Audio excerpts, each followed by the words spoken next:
Olá pessoal, hoje eu vou ensinar vocês a removerem a licença do eManager.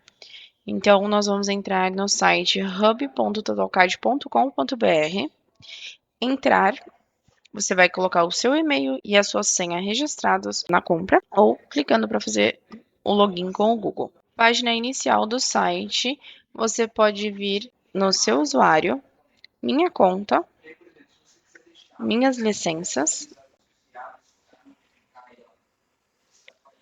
zerar ativações.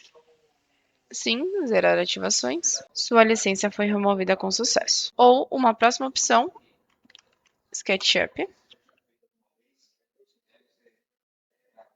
Abre um qualquer. Extensões, Manager, ativar ou verificar a licença e remover a licença.